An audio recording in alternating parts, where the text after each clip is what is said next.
नमस्कार दोस्तों, आज मैं फिर आप लोगों से रूबरू हो रहा हूं। एक ही मिट्टी से कुम्हार। अब देखिए विचार की महत्व हमारे जीवन में कितना है। एक कुम्हार मिट्टी से चिलम बनाता था। चिलम कहने का मतलब जिससे लोग तंबाकू और गांजा पीते हैं, वो कुम्हार चिलम बनाकर बेचता था। लेकिन उसकी आय में कमी होने लगी समय के साथ, तो उसकी धर्मपत्नी ने सलाह दिया कि आप चिलम के जगह क्यों नहीं आप घड़ा बनाते हैं। तो वो उसके विचार मन में आया, तो वो चिलम के जगह घड़ा बनाने लगा।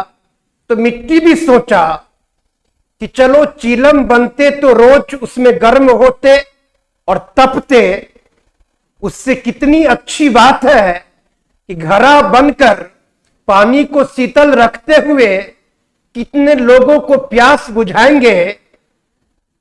तो बहुत खुशी हुई, मिट्टी को तो खुशी हुई ही, और साथ में इसका आय में भी वृद्धि हुआ। वही मिट्टी है जिससे अनेकों प्रकार की बर्तन बनाई जाती है। वही मिट्टी है जिससे भगवान की मूर्त बनाई जाती है। और वही मिट्टी कई बार ऐसे होते हैं जो दूसरों को मारने के काम भी आते हैं।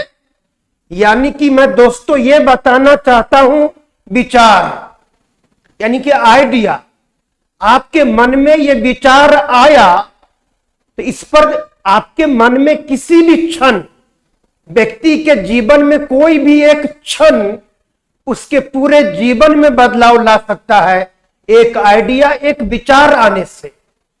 जैसे अभी मैं आपसे बात कर रहा हूं, तो आप अगर ये अभी तक सोच रहे थे कि हम अपने काम में एवरेज है, मेरे को ये करनी है, लेकिन अभी विचार आ गया कि मेरे को अब ये बनना है, तो आपका मस्तिष्क उसी प्रकार की बातें, उसी प्रकार का आदेश देने लगेगा जिसको पूरा करते हैं। आप मस्तिष्क के आदेश को पूरा करते हैं तो वह काम अंजाम तक पहुंचने लगेगा।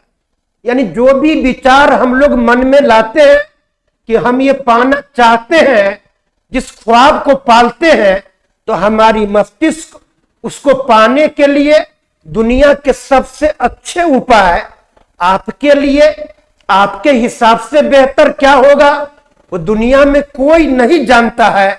आपका मस्तिष्क जो उपाय बताता है उसको अगर फॉलो की जाए ईमानदारी से, तो मैं दावे के साथ कहता हूं, ये मेरे जीवन का अनुभव है।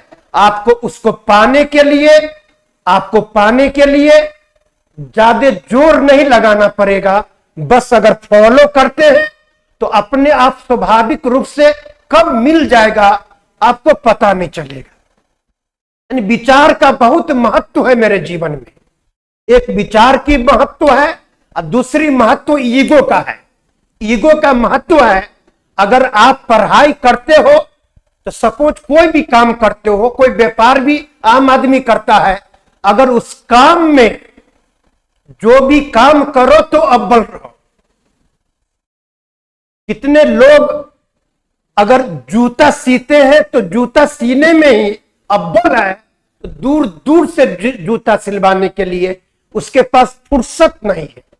कितना दर्जी मामूली कपड़ा बनाता है, उसके अंदर में हजारों कर्मचारी काम करता है। यदि कपड़ा बनाने में ही वह लगन से लग गया तो, यानी काम कोई छोटा बड़ा नहीं होता, बस विचार की बात है।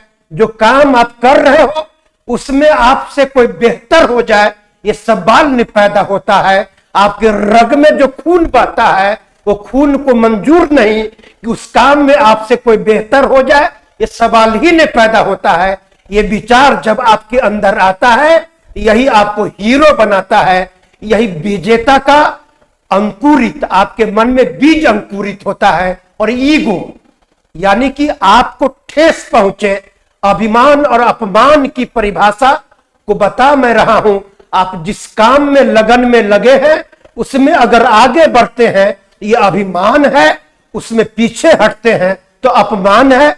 बाकी दुनिया में कोई भी अच्छी कोई भी बुरी बात नहीं होती है। अच्छी बात सिर्फ यही है कि जिस काम कर रहे हैं, जो काम को कर रहे हैं, उसमें अगर तरक्की कर रहे हैं, उसमें कोई आपके पीछे नहीं है तो आप विजेता है। ये अभिमान है। बाकी अच्छाई बुराई का कोई डिफिनेशन नहीं है। दुनिया को छोड़ दो, दुनिया तो खामी ढूंढने के लिए सब बैठा हुआ है। वो तो भगवान को भी दोषी मानता है। इसीलिए आप अपने आप को देखिए, आपका मस्तिष्क आपके साथ है। मैं सजेस्ट करता हूं, मिल्खा सिंह 0.1 सेकंड के लिए दौड़ में पीछे रह गए, इंडिया को मेडल नहीं मिल पाया। उसके बाद में उसका हौसला टूट जाता है। बस एक गलती की थी कि वह पार करते समय, वह बाउंड्री लाइन को क्रॉस करते समय एक बार पीछे मुड़कर देखा कि कितने लोग हमारे पीछे हैं। उस फ्रैक्शन ऑफ सेकंड में कई लोग उससे आगे बढ़ गए। इसलिए दोस्तों, कभी पीछे मुड़कर मत देखना, बस आगे देखना। और आपसे आगे कोई हो जाए, जो भी आगे है उसको पीछा करने का जिद कर लो। ये जिद, ये ईगो, ये संकल्प और ये विचार आपको किस ऊंचाई पर ले जाएगा। और इस जद्दोजहद में, आगे बढ़ने की उम्मीद में आप क्या इंसान बनकर निकलोगे जिसे दुनिया याद करेगा।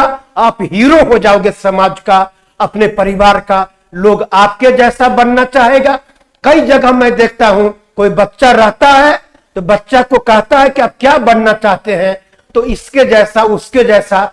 तो फक्र तो इसमें है कि आपको कोई भी आदमी हो, उसका बच्चा कहे कि मैं अपने पिता के जैसे बनना चाहता हूं, इससे कोई बड़ा फक्र की बात नहीं है। आपका छोटा भाई बोले कि मैं उनके जैसा बनना चाहता हूं, इससे बड़ा कोई फक्र की बात नहीं है।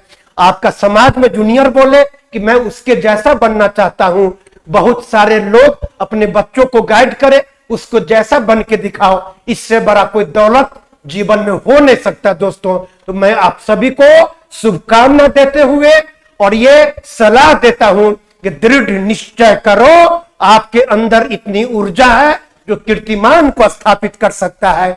आप अपने आप को कीर्तिमान के ऊंचाई पर स्थापित करने के लिए एक पल भी कमजोर मत होने देना।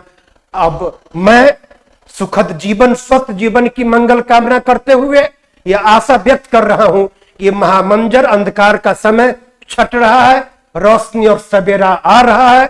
आप सबों के जीवन में रोशनी जगमगाए और आपके दुनिया, आपके आंखों में खुशियों की इतनी भरमार हो ताकि आपके चेहरे पर कोई भी देखे तो आपके चेहरे के नूर देखकर उसके चेहरे पर मुस्कुराहट आ जाए। ईश्वर वो सारे वांछित गुण आपके व्यक्तित्व को दे। धन्यवाद। Thank you very much. कल फिर मिलता हूं आज यहीं तक। Thank you very much. Thank you.